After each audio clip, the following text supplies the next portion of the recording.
하나님 말씀은 신약성경 요한복음 20장 11절에서 18절까지입니다. 한 목소리로 함께 읽겠습니다. 마리아는 무덤 밖에 서서 울고 있더니 울면서 구부려 무덤 안을 들여다보니 흰옷 입은 두 천사가 예수의 시체에 누웠던 곳에 하나는 머리편에 하나는 발편에 앉았더라. 천사들이 이르되 여자여 어찌하여 우느냐 이르되 사람들이 내 주님을 옮겨다가 어디 두었는지 내가 알지 못함이니이다.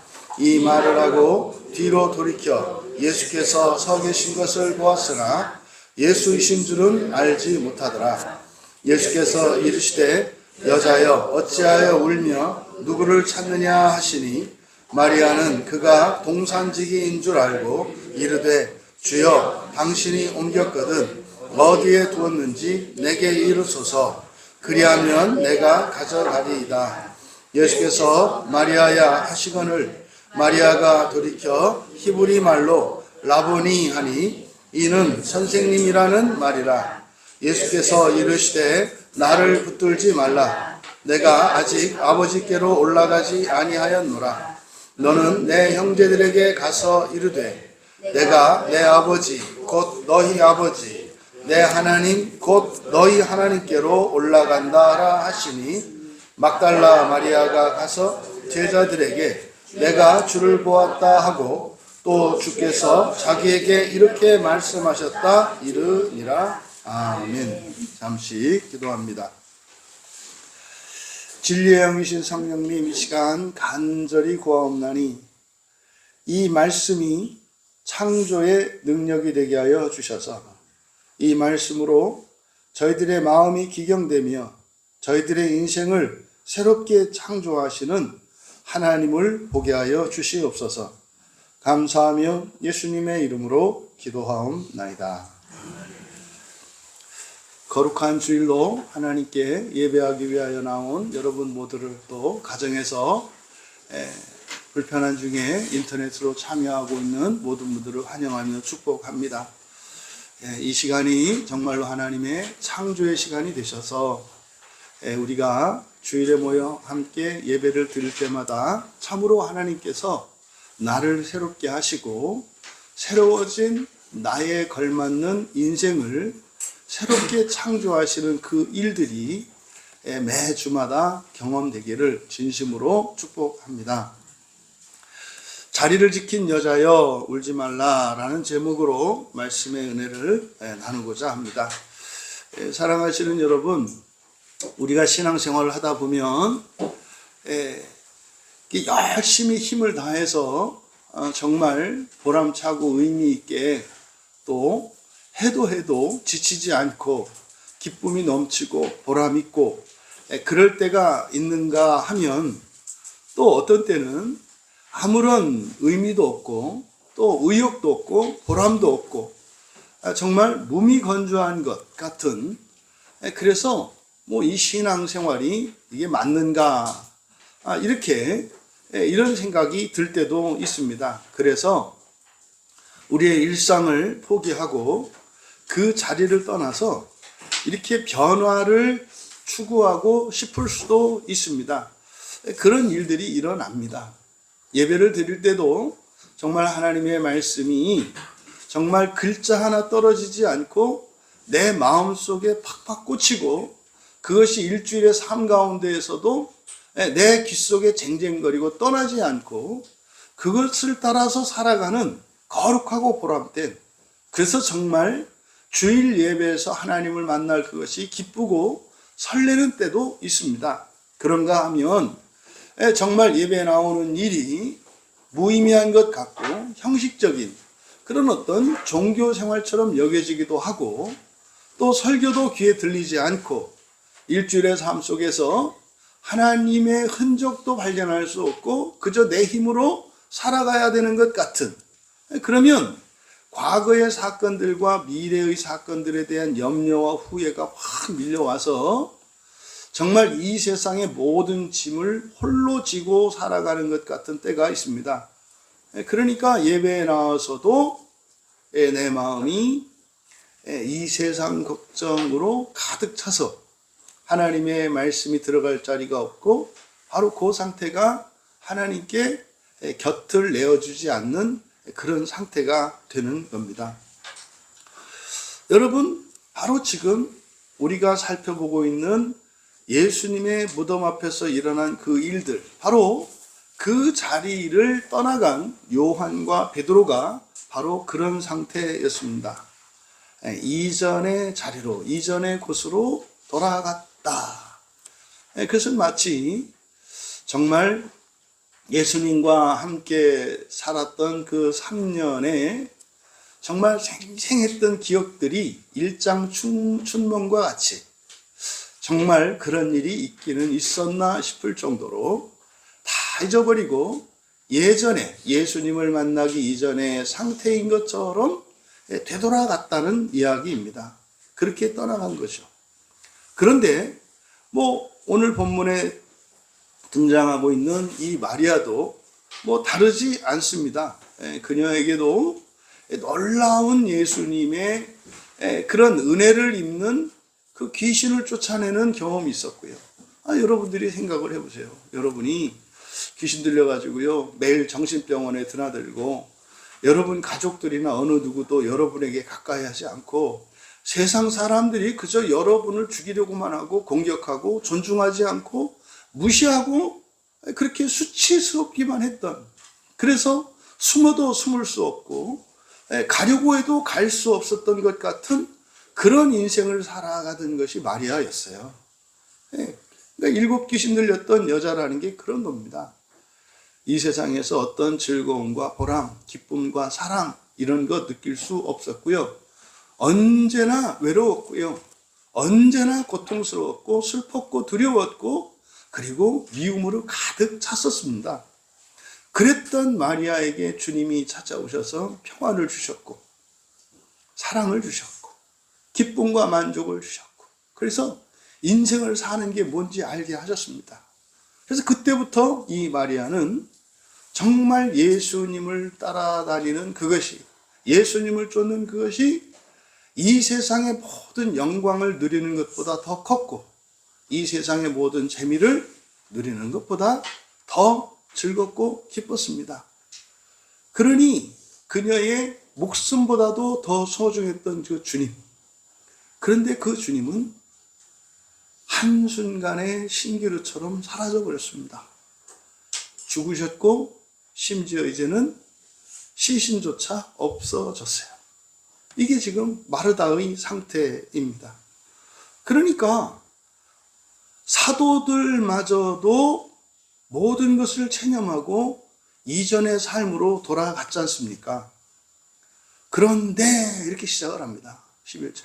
그런데, 그러니까 이 그런데라고 하는 것은 10절에 자기들의 곳으로, 우리말 성경에 집이라고 되어 있지만 그냥 소유대명사로서 자기들의 곳이라고 할 때 여러 가지 해석을 가능하게 한다.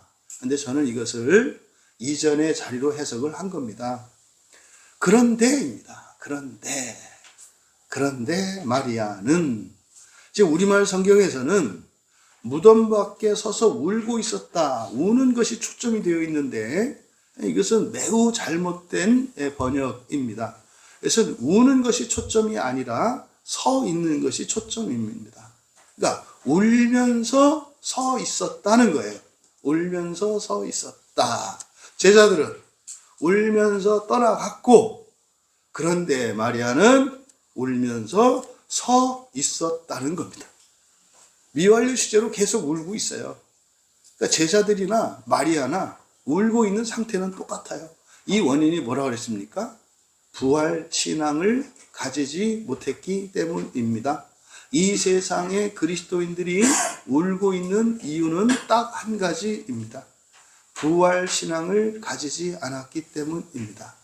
부활 신앙을 가지면 울 수가 없습니다. 눈물은 날 수 있습니다. 아프니까, 너무 고통이 커서, 너무 슬픔이 커서 마음이 부서지고 찢기니까 고통이 너무 커서 눈물이 나올 수는 있습니다. 그것은 생리적인 현상이죠. 감당할 수 없을 때 우리 눈에서는 눈물을 터뜨려서 그것을 해소하게 되어 있습니다. 하지만 슬퍼하지는 않습니다. 그런데 바로 이 마리아는 서 있었다는 겁니다. 자리를 지켰다는 겁니다. 여러분, 이게 지금 굉장한 분기점입니다. 지금 예수님의 시신이 몸 안에 없다는 것을 발견한 것은 이 사실을 모두 다 알고 있습니다. 그런데 제자들은 떠나갔다는 거예요. 그런데 마리아는 그 자리를 지키고 있었다는 거예요. 이게 여러분 엄청난 차이를 만들어냅니다. 자리를 지키고 있는 이것이 엄청난 차이를 나타냅니다. 왜냐하면 뒤에 있는 이야기들과 또 그 뒤에 나중에 이제 제자들을 찾아오시는 이야기들을 보면 그거 하나 울면서라도 그 자리를 지키고 있었던 그것이 이렇게 가치 있는 일이었구나. 여러분, 오늘 이 말씀을 통해서 그렇게 울면서도 끝까지 자리를 지켰던 한 여인에게 일어난 일이 무엇이고, 또 주님께서 그 여인을 어떻게 변화시켜서 그 여인의 이 슬픔이 근본적으로 해결되어 오히려 슬픈 사람들을 위로하고 구원할 수 있는 사람이 되었는지를 이제 함께 나누고자 하는 겁니다. 여러분, 지금 그 자리를 울면서 지키고 있었다. 이것은요, 1절과 상당히 달라진 내용입니다. 1절에 보시면 안식 후 첫날 일찍이 아직 어두울 때 막달라 마리아가 무덤에 와서 돌이 무덤에서 옮겨진 것을 보고 달려갔어요. 막달라 마리아는 그때 안에 들여다보지도 않았습니다. 근데 와서 어떻게 해요? 이때 굴려졌다 그랬습니다만 여기도 아이로를 썼다 그랬죠. 그러니까 돌이 들어 올려졌어요.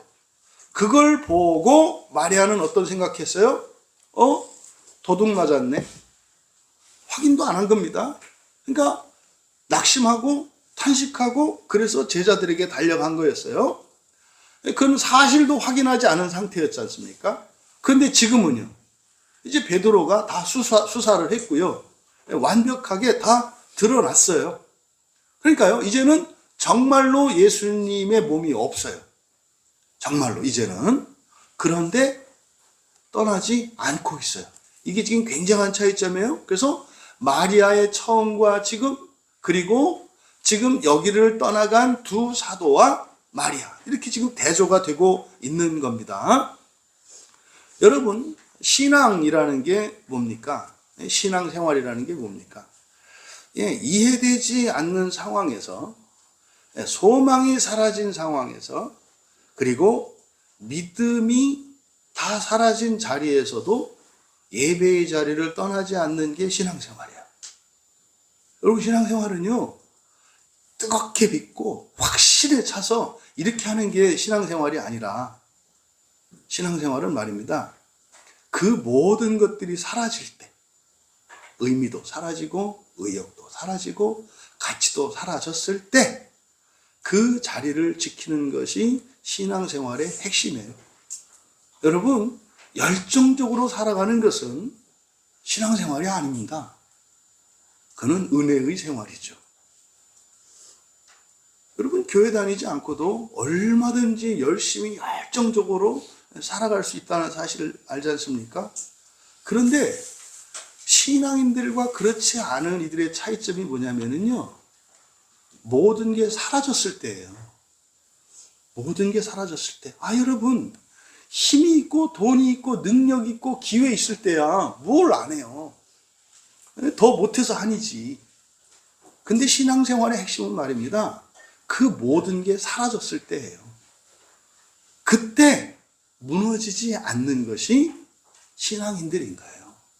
무너지지 않는 것이. 그러니까 종종 사람들이 신앙생활을 해야 될 순간이 오거든요. 그러니까 하루 24시간을 가지고 생각한다면 우리가 신앙생활을 해야 되는 때는 사실은요 1초 2초밖에 안 돼요. 어떤 선택을 해야 되는 순간, 다른 순간 여러분이 문제 없고요. 여러분들이 그래도 웬만한 그 교양과 상식을 갖고 있어요. 뭐 그렇게 잘못하겠습니까? 그런데요, 일주일째 피덩이와 같은 내 자식이 엄마의 젖 한 모금을 빨지 못했고 그냥 피골이 상접해서 죽어가요. 아내도 굶어가지고 그냥 거죽만 남아가지고 젖이 나오지 않아요. 그러니까 애고 자기 아내고 다 죽게 생겼어요. 어느 누구도 도와주지 않아요. 여러분, 전 도둑질 한다니까요. 전 도둑질 해요. 만약에 그런 상황이 온다면. 그런데요, 신앙생활은 뭐다? 그때 도둑질하지 않는 게 신앙생활이라고요. 그때 도둑질 않는 게. 차라리 뭡니까? 그렇게 해서 죽는 거죠. 죽기로. 그래서 기도하다가 죽는 거죠. 이게 신앙생활이라니까요. 근데 그 지점에 오면은요, 저라도 가서, 슈퍼에 가서 그냥 빵 하나 들고 도망갈 마음이 있다니까요. 여러분, 이 신앙생활을 사람들이 오해해요. 하나님이 그 시대에, 그 나라에, 그 기업에 막 복을 주시잖아요. 교회에. 그러면은요, 자원도 있고, 재원도 있고, 힘도 있고, 능력 있는 사람도 있어요. 그러면요, 뭐 안 하면 문제 생겨요. 힘 있는 사람들을 내버려 두면 문제 생긴다고요. 그래서 남자들, 그 청년들 혈기 펄펄 끓을 때 군대 가면, 그래서요, 계속 뺑뺑이 돌리는 거예요. 안 그러면은 이게 힘이 뻗쳐가지고 뭔 사고를 친다니까요. 여러분 집에서 아이들 키워보면 알잖아요. 어릴 때 이제 막 걸음마 배우고 이렇게 하다가 이제 걷기 시작하면은 특히 남자들 같은 경우 절대 걸어 다니지 않고 뛰어다닐 때가 있어요. 그게 뭐냐면 막 혈기가 막 뻗쳐서 그래요. 막 뻗치거든요. 그냥 왜? 걷질 못하겠어. 막 힘이 막 나가니까. 그래서 막 달려다니고. 다 그랬는데, 진짜. 진짜 그랬거든요. 걸어 다니지는 않았어요. 집에 가면 막 뛰어다니고. 엄마가 죽어놨지 막. 탱크가 막 돌진해 오니까. 와, 그런 거거든요. 이게 생명. 그건 신앙생활 아니에요, 여러분. 신앙생활은 가끔 한 번씩 하는 거예요. 그때가 언제다? 믿음도 사라지고, 소망도 사라지고, 힘도 사라지고, 능력도 사라지고, 그때 버티는 게 신앙생활이다. 그때 버티는 게. 사도들, 자신들 모든 거 인생 다 걸고 예수님 3년을 예수님 따라다니면서 올인했잖아요. 근데 지금 보세요. 어떻게 해요? 떠나가잖아요. 신앙생활은 바로 이 지점이란 말이에요. 그러니까 이 마리아는 바로 신앙생활이 무엇인지를 이 마리아를 통해서 요한은 우리에게 보여주는 겁니다. 그러니까 여러분, 떠나지 않는 것, 그 자리를 지키는 것, 그게 제가 일상을 강조드리는 이유가 큽니다. 마귀는 여러분의 일상을 바꾸기 위해서 때로는 복의 모습으로, 때로는 고난의 모습으로 찾아옵니다. 여러분의 일상을 깨게 만든다고요. 목적이 일상을 깨는 거예요. 그 다음에 한판 뒤집기를 합니다. 폼나게 살게 하고요. 아니면은 지독한 고통 속에 있게 합니다. 왜 그런 일이 온다고요? 일상을 무너뜨리기 위해서. 그래서 일상을 가지셔야 한다. 일상을 가지면 영적 전투에 참여하는 거예요. 그러면 이렇게 일상을 내려놓는 순간 뒤집어 엎습니다. 아주 대터지라고 복을 주든지 아니면은 목숨을 끊지 않고서는 견딜 수 없는 고통을 주든지. 그래서 정 다른 양상으로 목적지는 지옥입니다. 그렇게 몰아갑니다. 이게 마귀의 전략이거든요. 여러분 인생 가운데 하늘로부터 그냥 무지막지할 정도로 재물이 쏟아질지라도 끄떡하지 않는 여러분 되시기를 바랍니다. 반대로 환난과 박해가 찾아올지라도 요동하지 않는 여러분 되시기 바랍니다. 그러면은요, 고난도 복으로 바뀝니다. 복은 영적인 복으로 바뀝니다. 그래서 이 재물의 가치가 어떤 화폐 가치가 아니라 영적인 가치로 바뀌어서 고난도 이런 재물도 세상을 구원하고 시대를 구원하고 사람을 구원하는 능력이 된다는 사실, 그것을 기억하시기 바랍니다. 바로 마리아는 신앙을 지켰습니다. 그랬더니 그때 놀라운 광경을 목격하게 되는데, 그냥 버티고 있으니까 뭐라 그랬습니까? 울고 11절에서 울면서 서 있었더니 구부려 무덤 안으로 몸을 구부리게 됐다 그래요. 그러니까요, 지금 여기서 11절에 설명하는 건 뭐냐면, 그 무덤 밖에서 떠나지 않고 거기서 울면서, 이거 우는 건 뭐예요? 다 끝났다의 상황이에요. 다 끝났다의 상황. 더군다나 사도들까지 갔어요. 빈 무덤이에요. 있을 필요도 없잖아요. 그러니까 울고 있는데 자리를 지킨 거예요. 그래서 계속 자리를 지키다 보니 마리아의 마음에 변화가 일어난 거예요. 그냥 지키고 있다 보니까 어떻게 했어요? 돌이 들어 올려진 것을 보고도 달아났던 마리아가 이제는 무덤 안으로 몸을 구부리게 됐다고요. 이거는 마리아에게 처음 일어난 일이에요. 이거는 무덤 안으로 몸을 구부린 것은 마리아에게 처음 일어난 일이라고요. 그랬더니 놀라운 일이 일어나지 않습니까? 제자들은 그 안에서 무엇을 봤습니까? 예수님의 몸을 감쌌던, 그리고 얼굴을 덮었던 수건과 세마포를 봤거든요. 그리고 떠나갔거든요. 그런데 거기 그 자리를 지키고 있던 마리아가 무덤 안으로 몸을 구부려서 그녀가 본 것은 뭐였습니까? 천사를 봤어요. 이 천사를 본 것은 제자들과 마리아의 차이예요. 근데 제자들과 마리아의 차이점은 뭐예요? 지킨 것과 떠나간 것 차이예요. 지킨 것과 떠나간 것 차이. 그 자리를 지켰더니 제자들은 보지 못했던 걸 봤어요. 그럼 여러분 생각에는 베드로하고 요한이, 베드로가 맨 처음에 무덤에 들어와서 막 살펴볼 때, 그때는 천사가 없다가 베드로하고 요한이 가고 나니까 그때 딱 천사가 왔다고 생각이 되십니까? 아니면 그때 천사가 그때도 있었는데 그들 눈에는 보이지 않았고 마리아에게는 보였다고 생각되십니까? 예, 저도 그렇게 생각이 들어요. 안 보이는 거예요.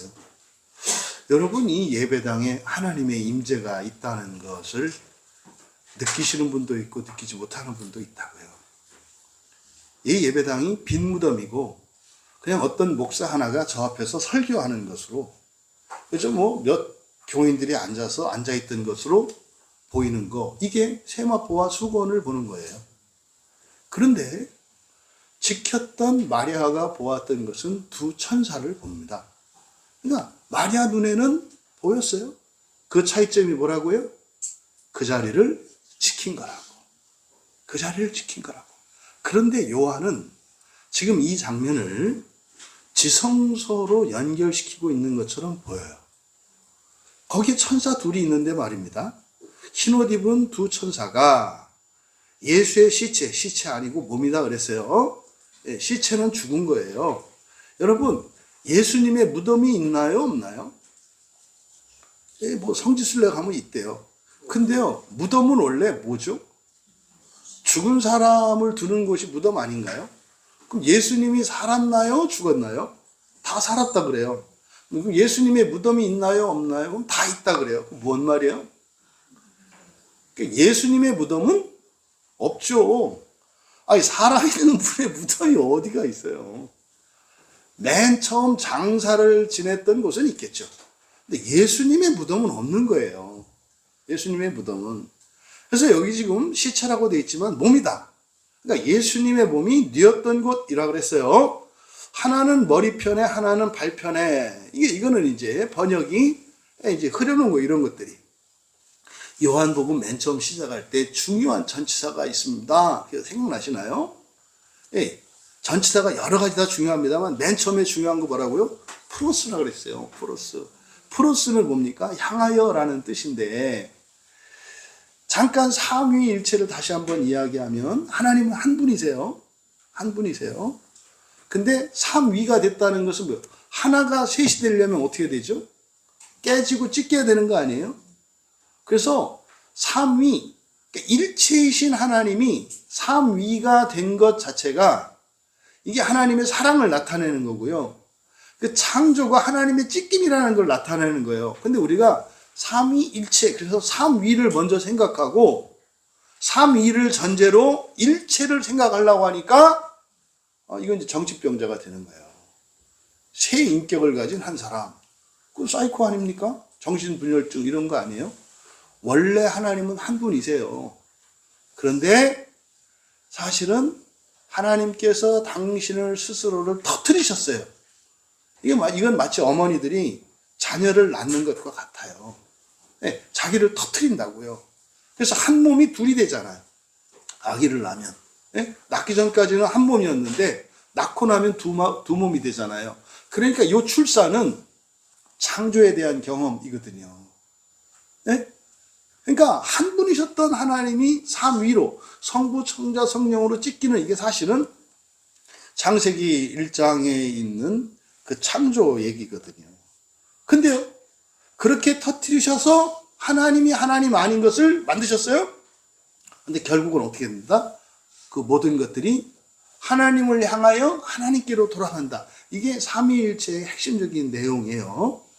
그러니까 여기서도 지금 이 천사들이 편에, 하나는 머리편에, 하나는 발편에 이렇게 되어 있습니다만은 프로스 머리, 프로스 발이에요. 그러니까 뭡니까? 머리를 향하여, 발을 향하여. 이게 어떤 모습이죠? 지성소의 속죄소에 있는 두 그룹의 모습이에요. 두 그룹이 양쪽 편에서, 양편에서 이렇게 안을 향하여 바라보고 있거든요. 이렇게 덮고 있거든요. 그러니까 요한은 지금 예수님의 몸이 뉘었던 여기를 어디로 보는 거예요? 시은소, 속죄소로 보는 거예요. 속죄소로. 그래서 이 예수님의 무덤을 바라보는, 그래서 이것이 주일 예배의 시작이고, 여기서 말하는 예수님의 무덤이라고 하는 것은 어디다? 교회 예배당이다. 이렇게 말씀을 드린 거예요. 그러니까 지금 요한은 이 장면을 바로 속죄소로 봅니다. 그러면은요, 지금 요한은 마리아를 누구로 보는 거예요? 그럼 여러분, 속죄소는 성전, 구약의 성전을 어떻게 되어 있습니까? 성막 안에 성소가 있고 지성소 이렇게 나뉘어 있잖아요. 그럼 그 지성소 안에 그 속죄소가 있잖아요. 우리가 흔히 법궤라고 하는, 또 은혜가 임한다 그래서 시은소라고 하는. 그러니까 대제사장만 1년에 한 번 들어갈 수 있는 그 속죄소가 예수님의 몸이 뉘었던 곳이라고 얘기를 하는 거예요. 근데 거기를 지금 마리아가 구분해서 들여다봤잖아요.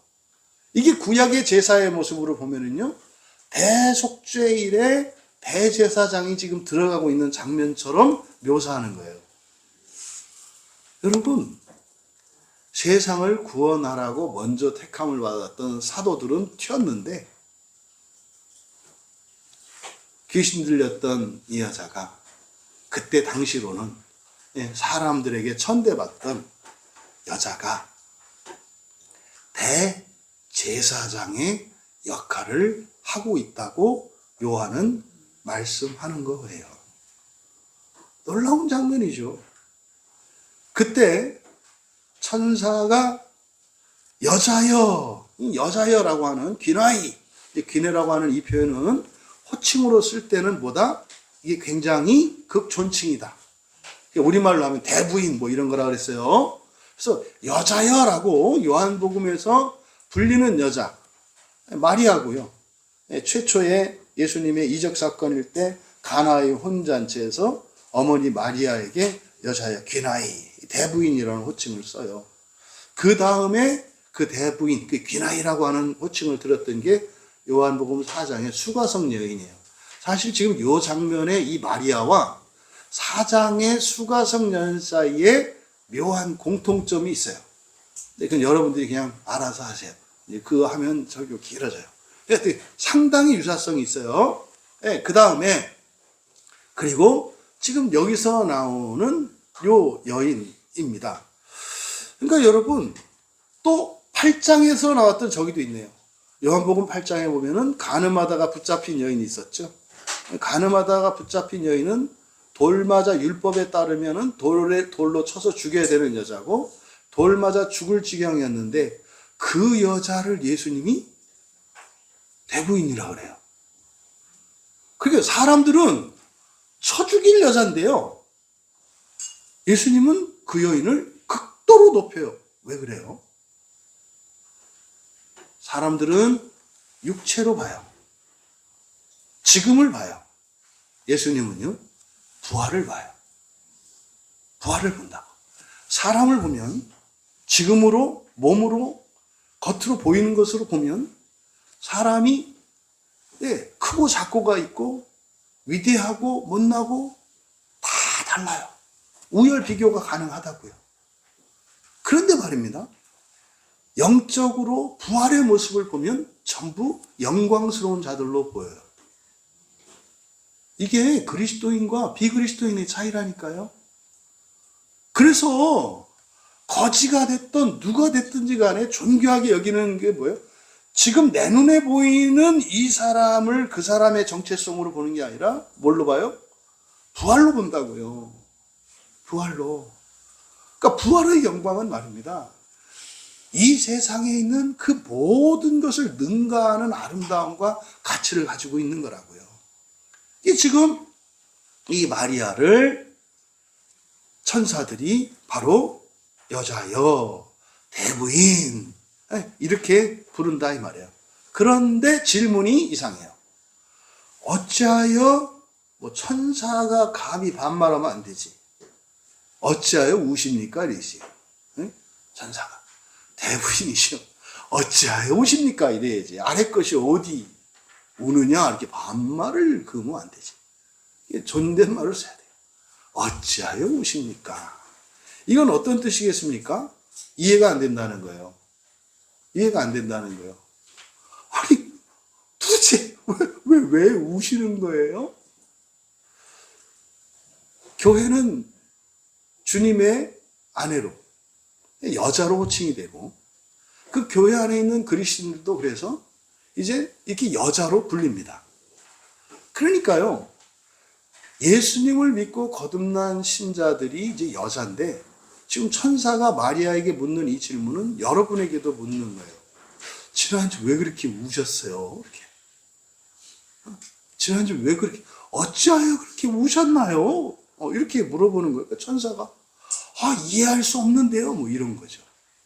그러니까, 왜, 어찌하여 우십니까?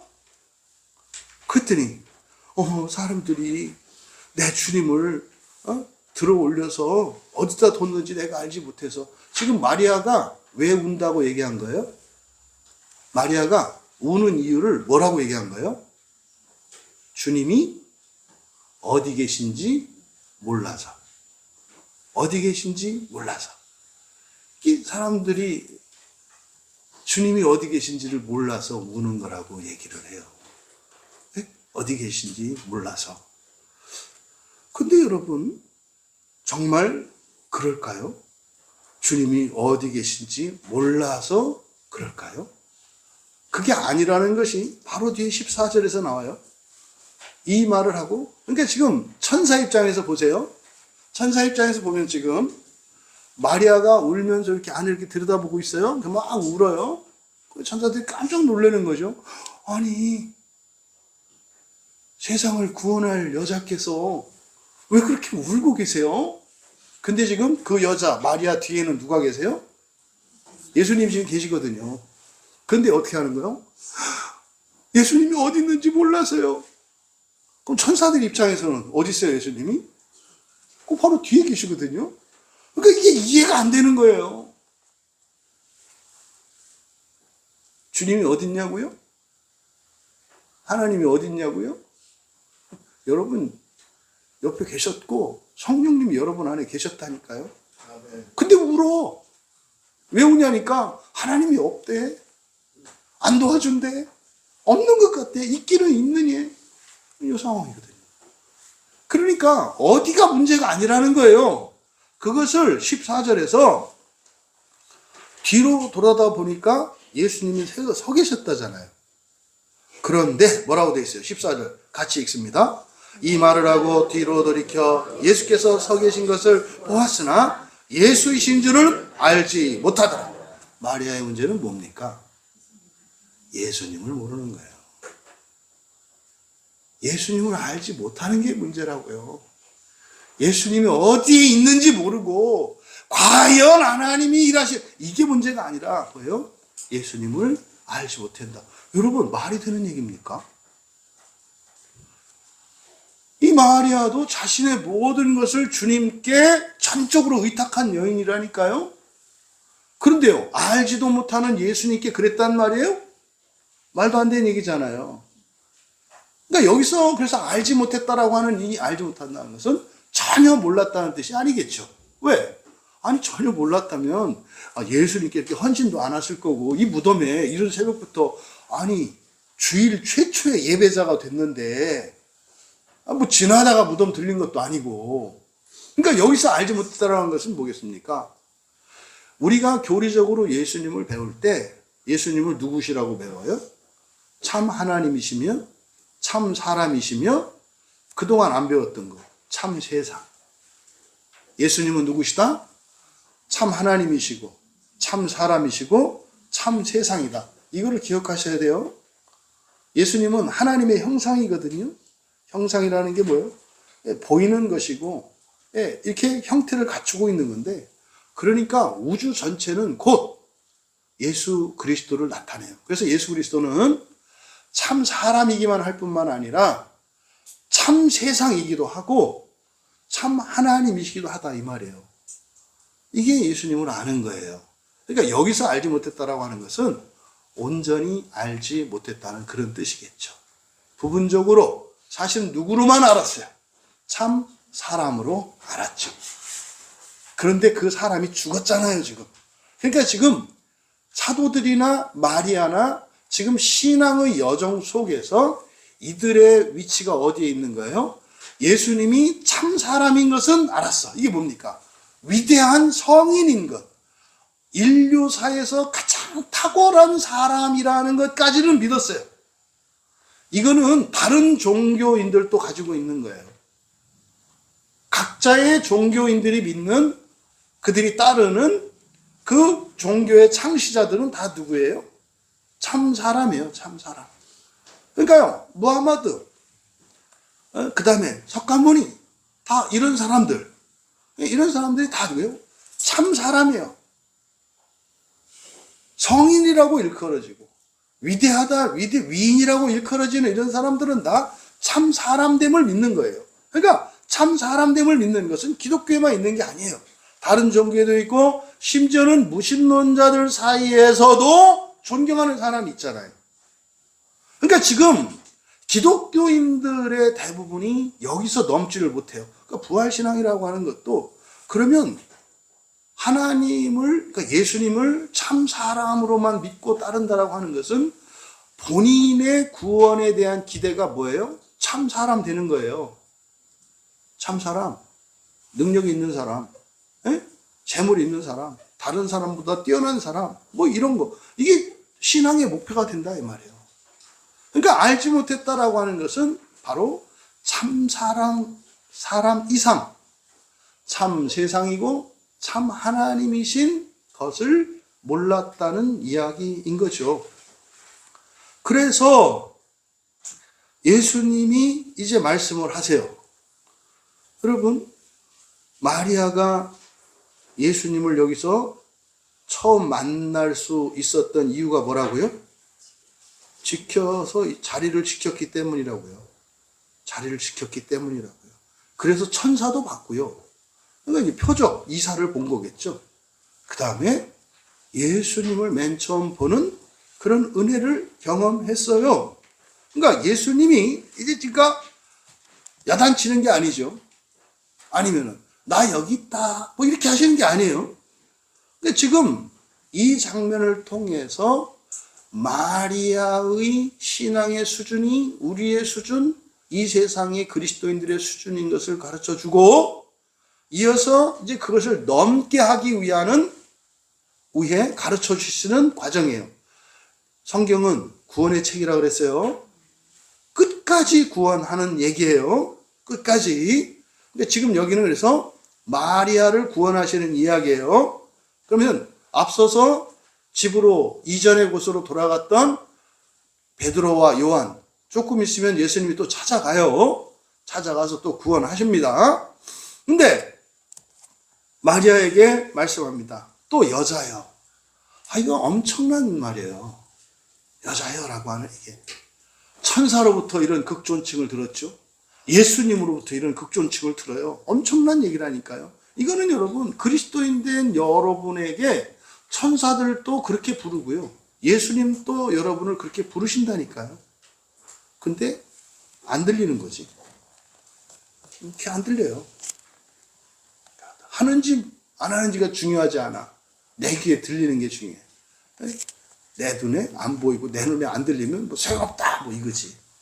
여러분, 하지만 여러분들이 그러니까 필요가 뭐예요?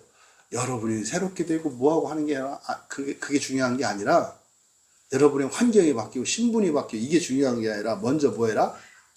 정상이 되라. 눈 뜨고 귀 여는 일에 먼저 신경을 쓰셔라. 응? 아직 눈도 안 열리고 귀도 안 열리고 입도 안 열렸는데 손도 잼잼도 안 되는데 뭐 그렇게 가지려고 하고 뭐 그렇게 하려고 그러고 뭐가 어떻고 이렇게 일단 눈이나 좀 뜨고 귀나 좀 열고 그 다음에 생각하자.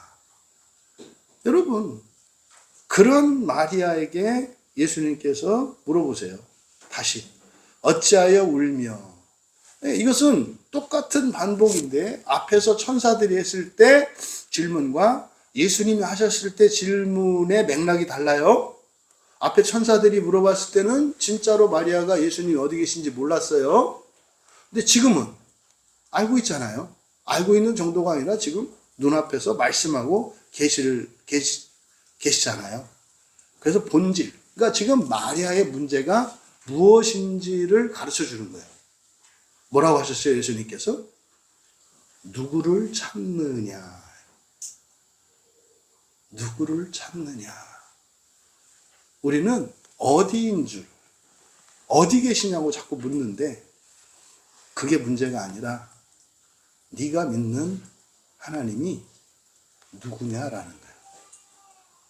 네가 믿는 하나님은 너에게 어떤 약속을 했고 어떻게 너를 사랑하시고 그 하나님은 어떤 분이냐고 묻는 거죠. 그래서 누구를 찾느냐? 네가 믿는 게 누구냐? 네가 누구를 따라가려고 하는 거냐? 예수님이 말씀하신 겁니다. 그랬더니 마리아는 그가 동산지기인 줄 알고, 동산하면 딱 떠오르는 데가 어디라고요? 에덴 동산. 그러면 에덴 동산의 동산지기는 누구예요? 아담. 아담은 누구예요? 참 사람이죠. 참 사람. 아직 부활하기 전이잖아요. 그러니까 동산지기인 줄 알고, 그러니까 에덴 동산의 아담인 줄 알고, 뭐 이렇게 연결 지을 수 있는 거예요. 주여, 당신이 옮겼거든 어디 두었는지 내게 이르소서. 이거 코미디 아니에요? 네? 이거 코미디지, 코미디. 예수님을 찾는데 어디 있는지 모르겠대. 그래서 나타나셨어. 그랬더니 계속 뭘 물어봐요? 어디 있냐고 계속 물어봐. 그러니까 이 마리아는 예수님을 찾는다고, 예수님을 믿는다고 생각을 했는데 사실은 예수님이 아니라 그가 상상하는 예수님이었다는 거예요. 우리가 예수님을 믿는다 하고 그리스도인 되었다 해요. 근데 대부분 귀신을 믿는다니까요. 대부분. 귀신도 신이지. 응? 그러니까 다 무당들이야. 다 자기 신을 섬기고 다 신들려갖고. 그러니까 신들의 세계는 뭐예요? 힘에 우열을 가고 힘으로 우열을 지배한다 그러죠. 그러니까 누가 크냐를 갖고 계속 싸운다고. 다 귀신 들린 것들이 하는 거예요. 누가 조금 더 나으냐, 누가 더 조금 더 뭐하냐, 누가 더 조금 더 뭐하냐, 언제 또 어떻게 하면 그렇게 되냐. 이게 다 어디를 찾는 거예요? 본질이 아니라. 본질은 뭐다? 누구를? 여러분은 누구를 찾으십니까? 예수님께서 문제를 짚어주신 거죠. 그리고 예수님 말씀하세요. 마리아야, 마리아야. 감동이 오시나요? 예수님이 여러분의 이름을 불러주셨나요? 굉장히 중요한 겁니다. 지금 신앙의 한계를 뛰어넘게 된 결정적인 계기가 예수님이 이름을 불러주신 거예요. 마리아야 라고 불러주신 거예요. 그랬을 때 여러분, 예수님이 그 이름을 딱 불러주시니까 마리아야 하니까 마리아가 뭐라 그랬어요? 그 말을 딱 듣자마자 마리아가 뭐라 그래요?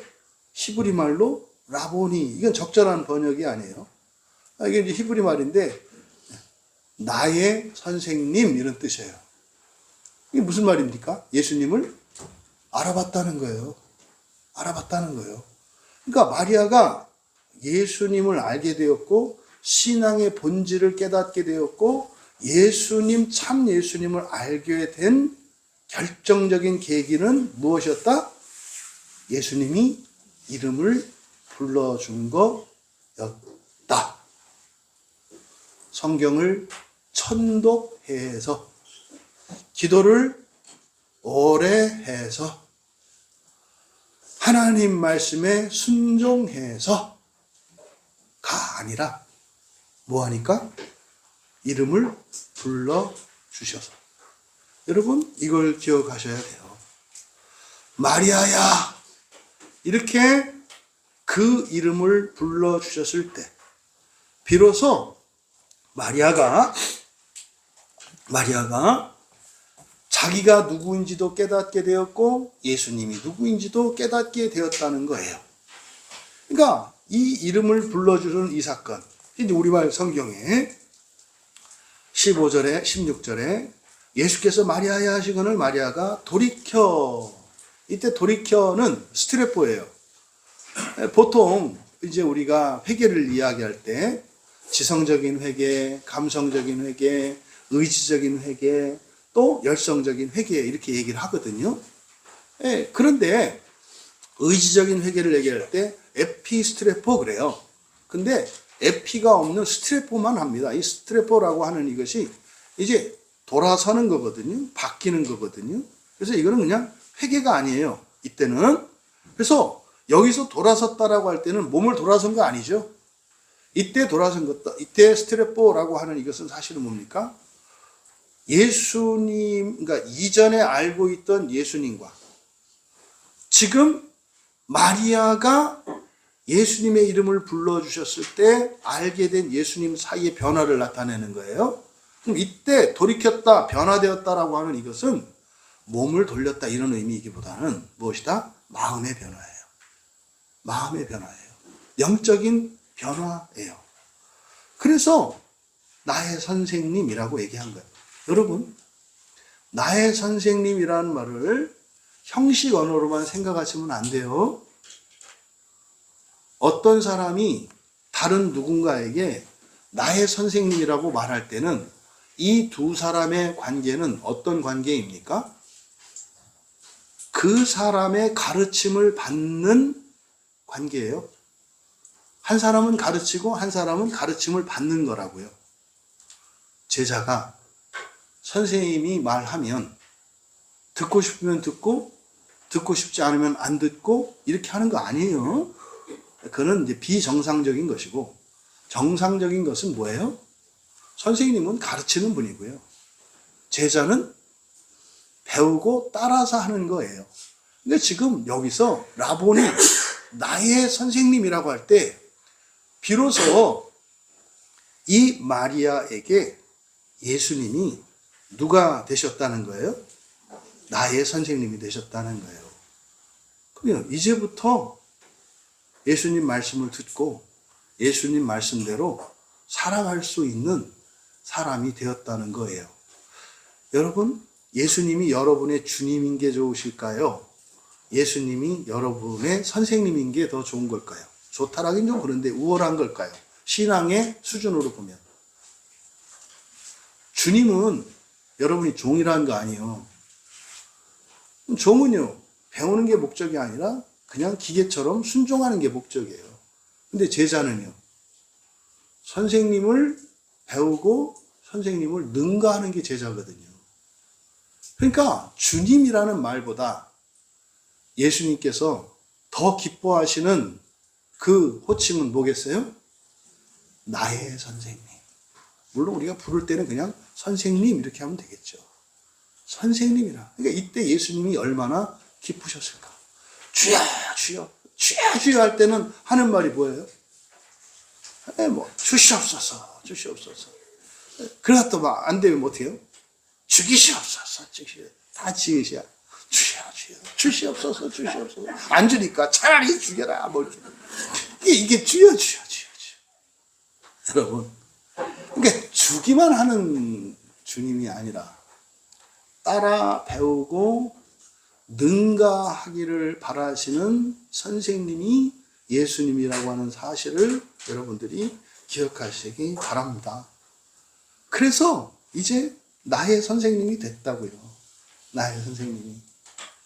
사는 동안 예수님만 나의 선생님이 되어주시면 방법도 알려주시겠죠. 더 지혜로운 것도 알려주시겠죠. 그래서 예수님으로부터 배워서 언젠가는 예수님을 능가하게 되겠죠. 그러니까 예수님께서 너희가 내가 한 일보다 더 크고 위대한 일을 할 것이라는 말이 허언이 아니었죠. 그러려면 우리가 예수님께 누가 돼야 돼요? 제자가 돼야 된다고. 제자가 돼야 된다고. 지금 한국교회에서 제자, 그 전도에 미친 사람들을 제자라고 생각을 해요. 그러니까 전도를 아무나 하는 게 아니라니까요. 귀신 들려갖고 전도하면은 그 귀신의 사람들 될 거 아니에요. 네? 예수님을 먼저 똑바로 알아야지. 그리고 예수님을 전해야지. 그러니까 냅다 제자 훈련 시킨다 해가지고서는 다 새끼무당 만들어갖고 다 눈이 째져가지고 그냥 싸납기만 하고 아주 인정머리도 없고 뭐 젖을 줄도 모르고 그냥 저 잘난 줄만 알고 꾹꾹 귀신들이 하는 짓이거든요. 여러분, 정말 예수님을 선생님으로 받아들이는 여러분 되시기 바랍니다. 그런데 그것은 여러분이 의지적으로 하겠다고 해서 되는 거 아니다. 어떻게 해야 된다? 이름을 불러주셔야 한다. 이름을 불러주셔야 한다. 여러분, 들으셨어요? 정말로 부르세요. 정말로 부르세요. 이 사건은 모두에게 일어나는 사건이에요. 뭐가 되려면 예수님을 나의 선생님 삼고 내가 예수님의 제자 될 때 반드시 거치는 과정, 절대적으로 필요한 과정이 뭐예요? 내 이름을 불러주시는 과정이에요. 여러분 이름이 불리기를 바라고 들을 수 있기를 바랍니다. 그러면 그때부터 제자가 돼요. 제자는 훈련받아서 되는 게 아니라 예수님이 이름을 불러주셨을 때 어떻게 하면 불러주시나요? 어떻게 하면 된다고 그랬어요? 자리를 지키고 있어라. 그럼 또 뭐라 그래요? 언제까지 해야 되나요? 언제까지 해야 돼요? 불러주실 때까지. 불러주시기는 하나요? 반드시 불러주세요. 반드시 불러주세요. 여러분, 사실 오늘 본문에서 가장 핵심적인 것이 바로 이 부분이에요. 기다려라. 부르실 때까지 기다려라. 반드시 부르신다. 부르시고 나면 예수님이 주님이 아니라 나의 선생님이 된다. 그러면 그 뒤에 이어지는 말씀. 이제는 마리아는 예수님의 종이 아니에요. 예수님은 마리아의 주님이시기보다 이제는 누구세요? 선생님이 되셨어요. 그러면요, 선생님은 제자에게 뭐 하죠? 가르쳐요. 그래서 뒤에 있는 내용이 뭐 하는 내용이에요? 가르치시는 내용이에요. 가르치시는 내용이에요. 그러니까 이거는 제자가 돼야 가르쳐 줘도 들리고 알아들을 수가 있어. 응?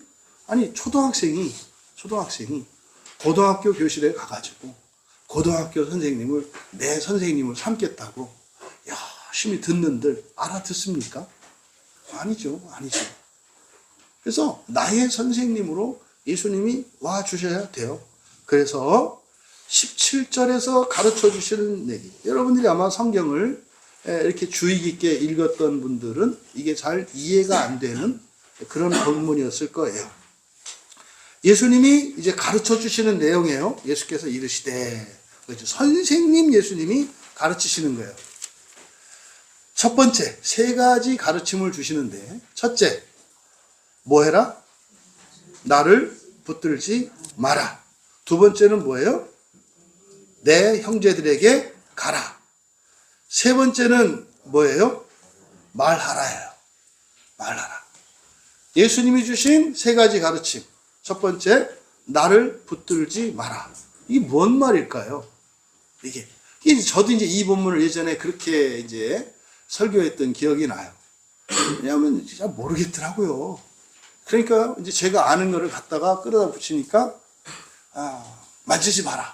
근데 뒤에 이제 예수님께서 만지지 말아야 되는 이유로 제기하셨거든요. 왜냐하면 내가 아직 올라가지 않았기 때문이다. 이렇게 얘기하고 있거든요. 그러니까 이제 제가 그때 생각할 수 있었던 건 나는 이 불결한 내가 마리아는 불결하니까 아직 예수님께로 가기 전에 부활하신 정결하신 예수님을 만지면 때탈까봐 그래서 만지지 말라고 하셨구나. 근데 이거는 여지없이 깨져요. 왜? 조금 있으면 도마한테 이제 만지는 게 아니라 손가락 넣어보라 그러거든요. 그러니까 앞뒤가 안 맞아. 근데요, 이제 교인들은 그런 생각 안 하니까. 이것도 얘기하면, 아멘. 또 이렇게 하니까. 그래서 나중에 가서 도마가 이렇게 찔렀다 그러면 또 그때 가서도 아멘. 그러니까 뭐야? 알아들은 거 하나도 없는 거지. 그냥 뭐 이렇게 뭐 말랑말랑하게 뭐가 느끼기만 한 거지. 그러니까 가면 뭐가 있긴 있었는데 뭐가 아무 생각이 안 나는 거다 이 말이죠. 이제 몰랐기 때문에 저도 이게 되게 이 부분이 이해가 안 되는 부분이었어요. 근데 이제 요한복음을 보는 관점이 바뀌고 나고 믿음이 바뀌고 나니까 이제 본문이 보이는 거예요. 여기서 예수님께서 첫 번째로 주신 가르침, 붙들지 마라. 이때 붙들지 마라라고 했을 때 붙들다라고 번역된 이 단어가 하프토마이, 하프토마이. 뭐 우리로 이렇게 풀어서 한다면 하프토마이라는 말이거든요. 하프토마이는 이렇게 접촉하는 거, 붙잡는 거, 안는 거 다 포함돼요. 그러니까 둘이 연결되는 걸 말합니다. 하프토마이가. 그런데 말이죠. 이 하프토마이는 요한복음에서 딱 한 번 여기만 등장해요. 그러니까 지금 예수님께서 마리아에게 가르침을 주실 때 딱 한 번만 사용되는 단어예요. 요한복음에서는. 그런데 이 단어가 이제 복음서에 가면은 이게 전부 예수님이 치유하실 때 쓰는 말씀이에요. 예수님이 사람들을 치유할 때 어떻게 해요? 손을 대시죠. 또 사람들이 예수님께 고침받기 위해서 와가지고 어떻게 해요? 예수님 막 옷을 만지려고 그러고 막 이렇게 손을 대려고 하잖아요. 이때 그래서 그때가 합토마인데 이 합토마이는 뭡니까? 예수님을 통해서 고침받기 위해서 사용하는 단어가 이 합토마이예요. 그러니까 그러니까 이 단어는 단순히 손대다 이렇게 생각하면 안 되는 거다 이 말이에요. 그러면 예수님을 붙드는 사람들은 공간복음에서나 요한복음에서 이 붙드는 사람들, 이 합토마이가 사용된 공간복음의 이 경우는 다 누구예요? 병자들, 귀신 들린 사람들, 문제 있는 사람들이에요. 이 사람들이 뭐 할 때 예수님을 합토마이 한다고요? 무언가를 좀 도움 받으려고, 치료 받으려고.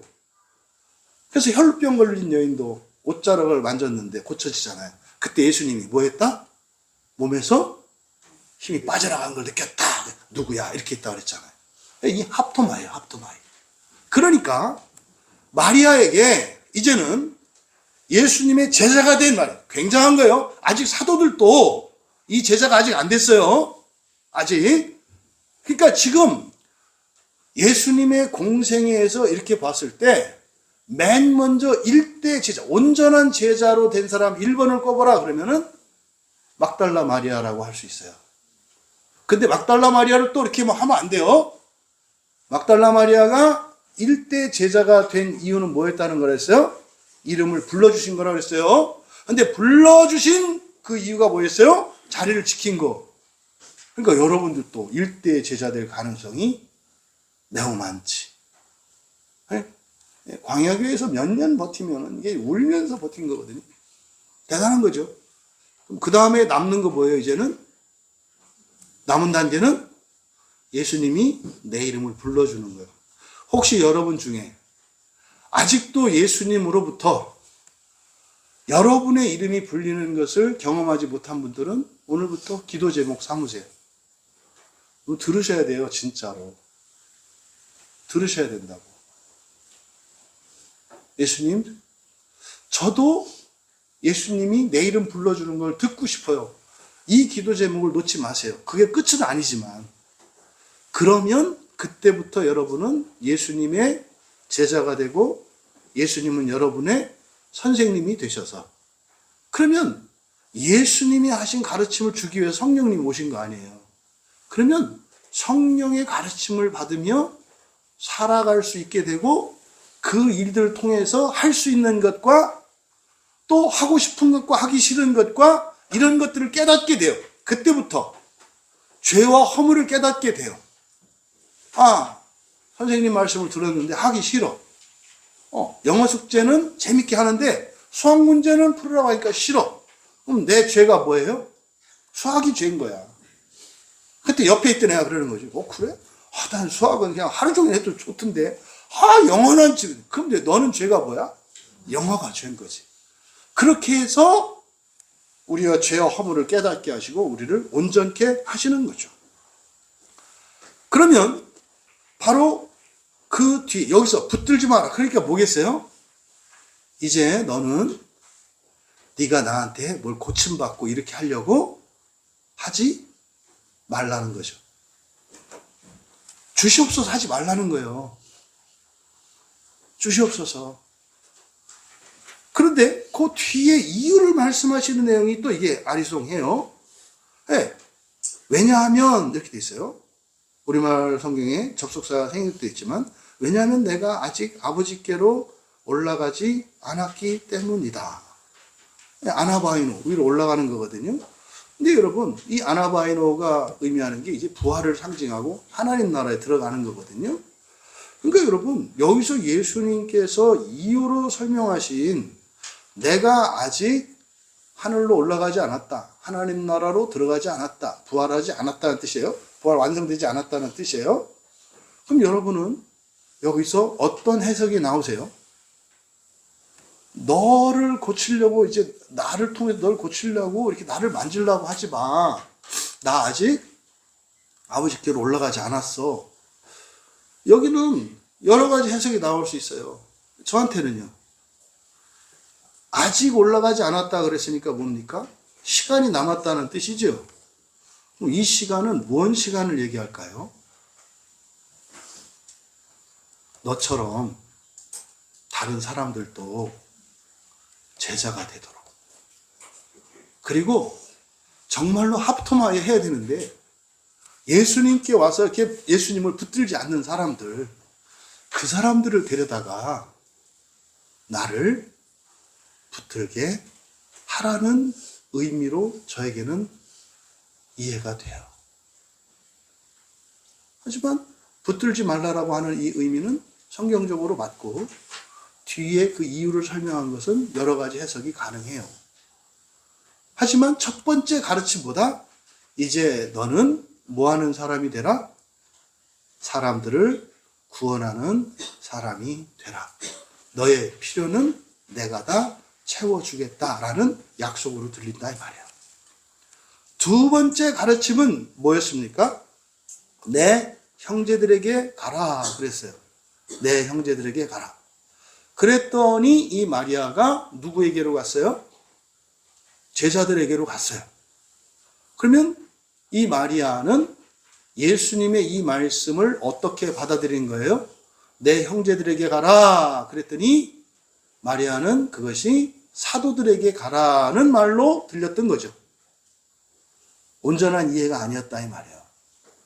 성경에서 예수님이 누구를 형제라고 하시죠? 아버지 뜻대로 하는 자. 아버지 뜻대로 하는 자. 물어볼게요. 어떤 사람이 교회를 다녀요? 네? 어떤 사람은 교회를 안 다녀요? 네? 그런데 교회를 안 다니는 사람은 부모를 공경하고 어른들을 공경해요. 그런데 교회를 다니는 이 사람은 아주 지 부모나 노인들을 우습게 하라. 누가 예수님의 형제예요? 참 곤란한데 예수님 말씀에 따르면 누가 예수님의 형제예요? 부모에게 효도하는 사람, 어른을 공경하는 사람이 형제예요. 근데 여러분, 죄인을 구원하러 오셨다. 그러면 우리도 죄인에게 가야 될 것 같은데 예수님은 누구에게 가라고 하셨다고요? 형제들에게로. 종종 교인들 중에 이렇게 자꾸 이렇게 막 범죄자 이런 사람만 쫓아다니는 분들이 있는데 그분들은 예수님 형제하고 좀 아닐 가능성이 많아요. 현재 상태로는. 그럼 여러분, 예수님의 형제는 누구예요? 상식이 있는 사람이고요. 교양 있는 사람이고요. 인품이 가끔이라도 한 번씩 제대로 제정신 차릴 줄 아는 사람들이 예수님의 형제예요. 네? 자, 이해를 잘 하셔야 된다니까? 교회 안에 있다, 교회 밖에 있다, 이것뿐만 아니라 또 이게 다는 아니지. 우리가 형제라고 직접 안 하셨더라도 교회 안에 있으면 하나님 자녀니까 형제는 되지. 그죠?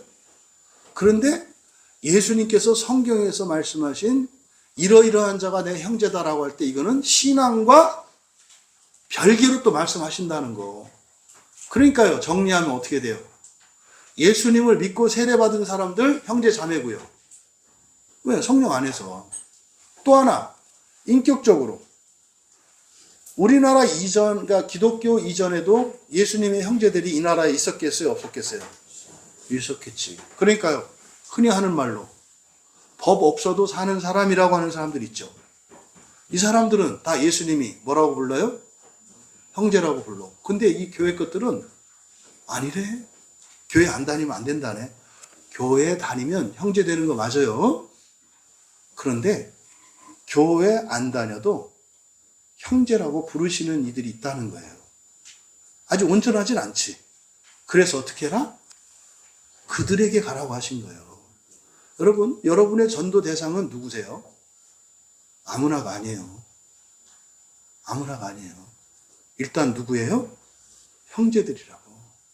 그래서 여러분이 전도 대상으로 삼으실 때 이상하게 뭐 이렇게 막 절대로 안 할 것 같고 뭐 이렇게 뭐 나쁜 짓 하고 이런 사람들을 저런 죄인들을 이렇게 그러다가 당신 죄인데 그렇게 만만한 게 아니에요. 일단 여러분들이 그래서 마리아에게 주신 전도 대상, 가야 되는 대상 누구다? 아버지 뜻대로 하는 사람들. 그래서 여러분 주변에 여러분들의 신앙에 관심을 가지는 분들 대부분 보면 이게 좀 교양이 있고 정상적인 사람들이에요. 인격도 원만하고 이런 사람들. 근데 어쨌든 마리아는 이 형제들을 제안했다고요. 하지만 뒤에 보면 순종을 했죠. 아직은 깨닫지 못했죠. 나중에 성령이 오셔서 깨닫게 해주시겠죠. 세 번째 명령. 세 번째 명령은 뭐예요? 말하라예요. 말하라. 전도해라, 설득해라, 뭐해, 이거 아니고, 뭐예요? 그냥 말해라요. 말해라. 말해라. 이 말하는 거는요, 뭐 여러분에게 책임 없어요. 그냥 뭐만 하면 돼요? 말만 하면 돼요. 말만. 그런데 어떤 말을 해야 되는지 예수님께서 말씀하셨죠. 이르되, 17절의 끝에 내 형제들에게 가서 이르되 내가 내 아버지 곧 너희 아버지 내 하나님 되어 있는데 관사 없어요. 나의 신이에요. 나의 신. 곧 너희의 신. 그러니까 성부, 성자, 성령 이렇게 얘기할 때 하나님의 형상은 누구세요? 예수님. 하나님의 영은 누구세요? 성령님. 하나님은 누구세요? 신. 그래서 삼위일체를 이야기할 때 성부 하나님은 신성, 성자 하나님은 형상, 성령 하나님은 영. 이렇게 구분을 하는 거예요. 그래서 나의 신, 너희의 신. 같다는 뜻이에요. 같다는 뜻이에요. 그래서 이 말을 하라는 거예요. 예수님이 하나님을 향하여 올라가는데 그게 내 아버지고 나의 신이야. 무슨 말이에요? 나와 일체이시고 나의 아버지야 라는 뜻이에요. 그래서 나는 아버지 집으로 나의 일체를 향하여 가는 거야. 이렇게 말씀한 거예요. 그런데 나만 그런 게 아니라 너희도예요. 너희도 가야 할 곳이 여기야. 너희도 인생의 목표가 이거야. 라고 하는 사실을 가르쳐 주라는 거예요. 그러니까 예수님이 마리아에게 말하라고 가르쳐 주신 이 말씀은 결국 한마디로 말하면 인생의 목표는 뭐다? 부활이다라는 거예요. 인생의 목표는 부활이다. 근데 그것을 풀어서 부활이 뭐예요? 아버지께로 가서 일체가 되는 거. 어떻게? 아버지께로 가서 신으로 일체가 되는 게 부활이라고 설명하신 거예요. 여러분, 부활을 위해서 사는 게 인생의 목적이랍니다. 이게 소요리 문답 일문일답이에요. 인생의 제일이 되는 목적. 이게 예수님께서 마리아에게 하라고 가르쳐 주신 말이다 이 말이에요. 마리아는 온전히 주님의 모든 말씀을 깨닫지는 못했습니다만 순종했습니다. 그래서 뒤에 내용을 보니까 10절에 제자들에게 가서 전했잖아요. 그렇죠? 그런데 이때 마리아도 아직은 온전하지 않다. 마찬가지로 여기서도 성령의 사역이 요청되어 1차적으로 마리아에게 형제에 대한 이 기준과 한계가 깨져야 돼요. 아직도 2000년 됐는데도 안 깨졌어요. 교회 안에 있는 사람들 예수님의 형제인 거 맞습니다. 그런데 교회 밖에 있는 사람도 아버지의 뜻대로 한다. 아버지의 뜻대로는 뭐예요? 성경 말씀대로잖아요. 성경을 알았느냐 몰랐느냐가 아니라 성경을 본 적도 없는데 성경 말씀대로 살아. 그러면 그 사람도 누구다? 예수님의 형제다. 잊지 마세요. 잊지 마세요. 그러니까 여러분들이 이 구원에 대해서 가졌던 많은 이런 쓸데없는 질문들이 성경을 있는 그대로 보지 않고 띄엄띄엄 그냥 잘라서 봤기 때문에 이렇게 말도 안 되는 생각을 하는 거예요. 그러니까 뭐 교회가 들어오기 이전의 사람들은 구원을 못 받았다고 자신 있게 외치지는 못하고 속으로 확신하는 사람들이 너무 많아요. 그 말도 안 되는 생각이죠. 그러니까 여러분, 착하게 사는 것은 굉장히 잘하는 일이고 중요한 일이다. 근데 교회 다니는 것들이 예수님을 통해서 형제가 되니까 까분다. 반드시 지옥 간다. 반드시 지옥 간다. 잊지 마세요. 형제다우셔야 되고, 네? 예수님 자녀다우셔야 되고, 또 예수님을 여러분의 선생님 삼으셔서 선생님을 넘으셔야죠. 네? 다 배우고 넘으셔야죠. 오늘 여기서 이제 마리아의 이름은 더 이상 등장하지 않아요. 앞으로 더 이상 등장하지 않아요. 뭐예요? 이제 끝난 거예요. 끝난 거예요. 이 마리아의 이름은 어디에 있을까요? 생명책에 써 있겠죠. 요한계시록에 있는 생명책에 써 있겠죠. 여러분의 이름이 예수님으로부터 불리고 또 순종하여 생명책에 기록되는 여러분 되기 바랍니다. 그래서 여러분이 인생을 살고 마칠 때 잘 살았다 여러분 스스로 할 수 있었으면 좋겠어요. 잘 살았다. 참 재미있었다. 보람 있었다. 하지만 가슴이 설렌다. 부활의 삶을 그렇게 소망하며 인생을 마칠 수 있는 여러분 모두 되시기 바랍니다. 여러분, 오늘 우리는 이 마리아를 통해서 우리의 신앙의 여정을 볼 수 있었습니다. 처음에는 열정적으로 예수님을 따라다녔고 특별한 은혜를 체험했어요. 하지만 예수님을 온전히 알지 못했기 때문에 열심히 또 잘하려고 했지만 불완전한 신앙으로 슬퍼할 수밖에 없었어요. 하지만 끝까지 예배의 자리를 지켰어요. 신앙의 자리를 지켰어요. 그랬더니 주님이 그 이름을 불러주셨습니다. 주님을 알아보지도 못하는 마리아였습니다마는 예수님이 마리아를 아신다고 이름을 불러주셨습니다. 그때 마리아의 마음이 쩍하고 갈라지면서 홍해바다가 갈라지고 반석이 터진 것처럼 하나님을, 예수님을 볼 수 있게 되었습니다. 그래서 예수님이 주신 이 세 가지, 너의 구원을 위해서, 너의 필요를 위해서가 아니라 이제는 나를 대신하여 나를 알지 못하는 이들을 데려다가 나를 붙잡게 해라. 그리고 누구? 형제들을, 하나님 말씀대로 행하는 자들을 찾아가라. 그리고 인생의 궁극적인 목적이 부활이라고 하는 것을 말해라. 가르치려고 하지 마라. 말만 해라. 말만 해라. 여러분들이 이 마리아와 같이 내가 주님을 봤다. 내가 주님을 봤다. 이렇게 이 부활의 신앙을 고백할 수 있는 여러분 되시기를 바랍니다. 혹시 여러분 지금도 울고 계시나요?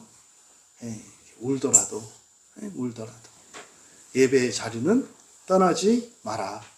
그 자리를 지키는 자에게 반드시 주님께서 찾아오셔서 이름을 불러주신다. 그러면 여러분 입술을 통해서 내가 살아계신 예수님을 봤다. 이제 예수님은 나의 선생님이시다. 나는 그의 제자다.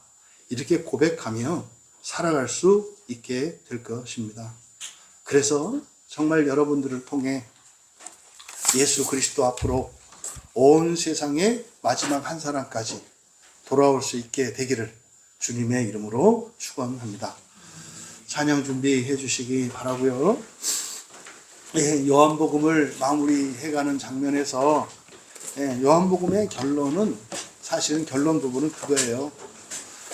모자란 제자들 그리고 잘못 알고 오해하고 있는 이들 다 찾아가신다는 거예요. 예수님이 끝까지 다 찾아가셔서 그래서 어쨌든 예수님 곁으로 모였던 사람들은 잘못을 했건 실수를 했건 뭘 했든지 간에 그 모든 것을 온전케 다 회복시켜 주신다는 내용이에요.